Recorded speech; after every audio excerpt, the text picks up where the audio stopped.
ఇంకా తెల్లవారి ఉండనేమో, నా బిడ్డ ఏమైపోతుందని భయపడ్డాను.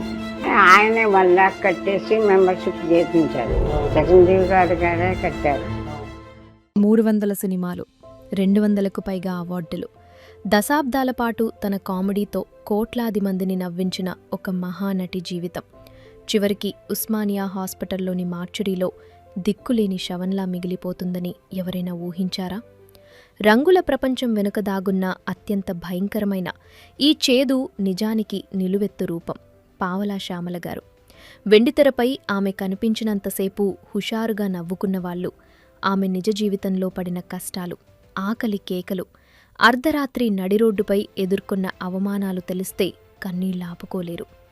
గ్లామర్ ఉన్నంతకాలమే నెత్తిన పెట్టుకునే ఈ ఇండస్ట్రీలో కనీసం అంత్యక్రియలు చేయడానికి కూడా కుటుంబంలో ఎవరూ లేని స్థితిలో శ్యామలగారు కన్నుమూశారు. అయితే అసలు పావలా శ్యామలగారి చావుకి కారణం ఎవరు? ఆమె సంపాదించిన కోట్ల ఆస్తులు ఏమయ్యాయి? తన అవార్డులను అమ్ముకుని బియ్యం కొనుక్కునే స్థాయికి ఆమె ఎందుకు దిగజారింది? ఆమె భర్త ఏమయ్యాడు?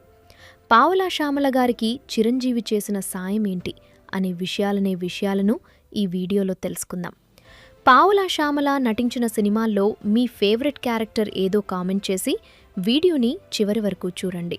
సినిమా ప్రపంచంలో చాలా వరకు కొంతమంది జీవితాలు మొదట్లో హడావిడిగానే కనిపించినా కొన్నాళ్లకు ఊహించని విధంగా మారిపోతుంటాయి.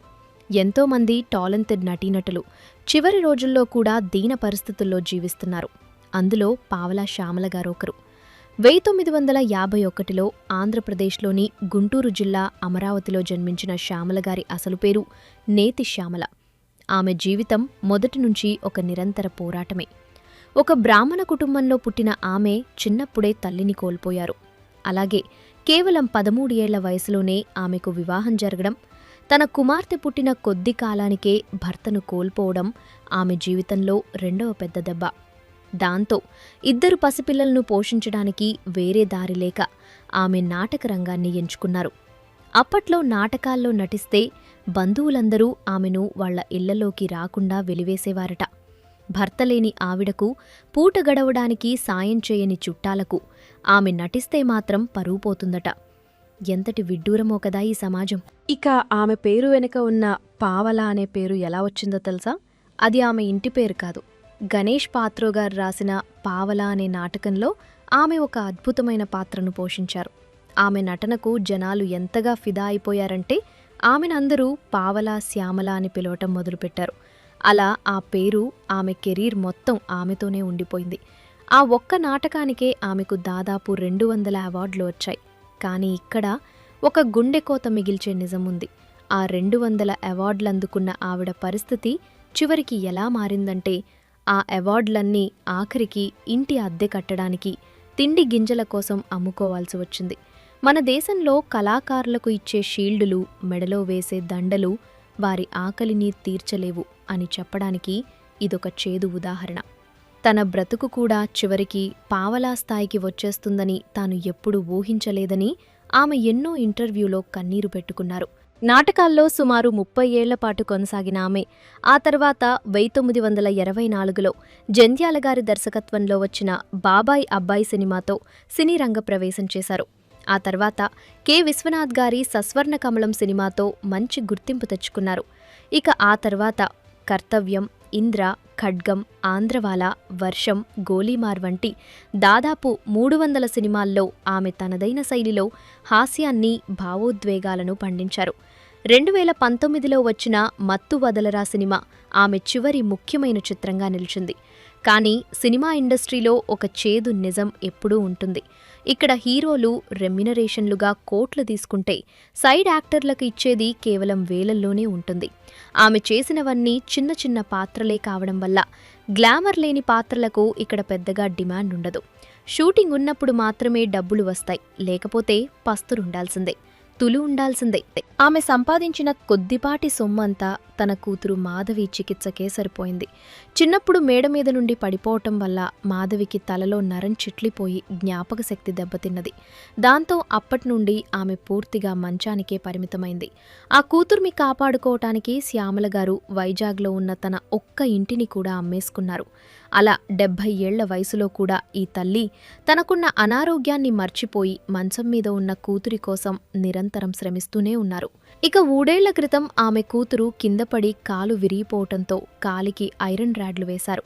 దానివల్ల వారి పరిస్థితి మరింత దారుణంగా మారిపోయింది.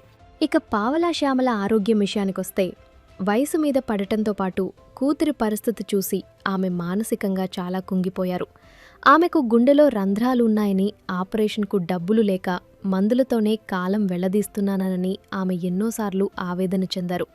ఒకసారి ఆమెకు శ్వాస తీసుకోవడం కష్టమై కూకట్పల్లిలోని ఒక ప్రైవేట్ హాస్పిటల్కి వెళ్తే మన మెడికల్ సిస్టమ్ ఎంత దారుణంగా ఉందంటే డబ్బులు లేవని తెలిసి కనీసం మానవత్వం కూడా లేకుండా ఆమెను హాస్పిటల్ యాజమాన్యం బయటకు పంపించేసింది. అంతటితో ఆగకుండా ఒక క్యాబ్ బుక్ చేసి ఆమెను అందులో పడేశారు. ఆ క్యాబ్ డ్రైవర్ అర్ధరాత్రి వేళ ఆమెను వై జంక్షన్ దగ్గర నడి రోడ్డుపై వదిలేసి వెళ్ళిపోయాడు. 300 సినిమాల్లో నటించి అందర్నీ నవ్వించిన ఒక నటి పరిస్థితి అర్ధరాత్రి రోడ్డు మీద ఇలా ఉంటే మన నాగరికత ఎటు వెళ్తున్నట్టు? అప్పట్లో సాయం కోసం ఆమె మూవీ ఆర్టిస్ట్ అసోసియేషన్ దగ్గరకు వెళ్తే నువ్వు మెంబర్వి కాదు కాబట్టి సాయం చేయలేమని వారు కూడా చేతులెత్తేశారు. అయితే కొందరు సినీ ప్రముఖులు మాత్రం ఆమెను ఆదుకున్నారు. ఆమె విషయంగా మెగాస్టార్ చిరంజీవి గారు స్పందించి గతంలో 2 లక్షలు మళ్లీ మెంబర్షిప్ కోసం 1,15,000 రూపాయలిచ్చి ఆమెకు నెలకు 6,000 పెన్షన్ వచ్చేలా చేశారు. పవన్ కళ్యాణ్ గారు 1,00,000 రూపాయలు, అల్లు అర్జున్ గారు ఆర్థిక సాయం అందించారు. నిర్మాత దిల్ రాజు గారు తన టీంని పంపి ఆమె చికిత్స ఖర్చులు భరించారు. అలాగే తెలంగాణ ప్రభుత్వం నెలకు 10,000 పెన్షన్ ఇస్తూ డబుల్ బెడ్రూమ్ ఇల్లు ఇస్తామని హామీ ఇచ్చింది. కానీ ఆ ఇల్లు ఇప్పటికీ అందలేదు. పెరిగిన ధరల వల్ల ఆ పెన్షన్ కూడా ఇంటి అద్దెకు, కరెంటు బిల్లులకే సరిపోతోందని ఆమె బాధపడ్డారు. అలాగే సోషల్ మీడియాలో కొందరు మేధావులు డబ్బుల కోసమే ఇదంతా చేస్తున్నారని కామెంట్స్ చేస్తుంటారు. కానీ 70 ఏళ్ల వయసులో రోగాలతో మంచం మీద ఉండి కూతురు చావు బతుకుల్లో ఉంటే కేవలం అటెన్షన్ కోసం ఎవరైనా ఇలా చేస్తారా? ఇక శ్యామల గారు తన చివరి రోజుల్లో ఆర్కే ఫౌండేషన్లో ఆశ్రయం పొందారు. ఆమెకు కిడ్నీ సమస్యలు, గుండె జబ్బులు, పార్కిన్సన్స్ వంటి ఎన్నో ఆరోగ్య సమస్యలు చుట్టుముట్టాయి. కానీ ఆమె తన గురించి కంటే నేను పోతే నా బిడ్డని ఎవరు చూస్తారు అని ప్రతిక్షణం ఆవేదన చెందేవారు. దురదృష్టవశాత్తు ఆమె ఆరోగ్యం మరింత క్షీణించి జూలై 28, 2026 మంగళవారం తెల్లవారుజామున 2 గంటల సమయంలో హైదరాబాద్లోని ఉస్మానియా జనరల్ హాస్పిటల్లో గుండెపోటుతో తుదిశ్వాస విడిచారు. దాంతో 75 ఏళ్ల వయసులో ఆమె చేసిన ఈ సుదీర్ఘ పోరాటం ముగిసింది. ఆమె మరణవార్త విని తెలుగు చిత్ర పరిశ్రమ దిగ్భ్రాంతికి గురైంది. ప్రస్తుతం ఆమె భౌతిక కాయం హాస్పిటల్ మార్చురీలోనే ఉంది. ఎందుకంటే ఆమె కూతురు కూడా అనారోగ్యంతో ఉన్నందున అంత్యక్రియలు నిర్వహించే స్థితిలో లేదు. దీంతో మూవీ ఆర్టిస్ట్ అసోసియేషన్ ముందుకు వచ్చి తమ సొంత ఖర్చులతో ఆమె అంత్యక్రియలను నిర్వహించాలని నిర్ణయించింది. చివరిగా ఒక్క మాట, సినిమాలో హీరో విలన్ను కొట్టి అందర్నీ కాపాడితే మనం చప్పట్లు కొడతాం. కానీ నిజ జీవితంలో తన అనారోగ్యాన్ని కూడా లెక్క చేయకుండా తన కూతురు కోసం ప్రతి నిమిషం మృత్యువుతో పోరాడిన ఈ తల్లి కూడా నిజమైన హీరోనే. 55 ఏళ్లపాటు మనల్ని నవ్వించి ఇప్పుడు తనే నవ్వలేక, ఏడవలేకలేక దీనస్థితిలో మరణించిన ఒక కళాకారిని చూసైనా మన సమాజంలోని విలువలు ఏంటో మనం తెలుసుకోవాలి. ఆమె మరణం మనకొక పాఠం లాంటిది. రంగుల ప్రపంచం వెనుక ఉన్న ఇలాంటి చీకటి కోణాలను చూసైనా మనలో మానవత్వం మేల్కొంటుందని ఆశిద్దాం. సో ఇది ఫ్రెండ్స్, ఈ వీడియోపై మీ అభిప్రాయం ఏంటో కామెంట్ చేసి నచ్చితే ఒక లైక్ చేయండి. అలాగే ఇలాంటి మరెన్నో ఇంట్రెస్టింగ్ వీడియోస్ కోసం మా ఛానల్ని సబ్స్క్రైబ్ చేసుకోండి.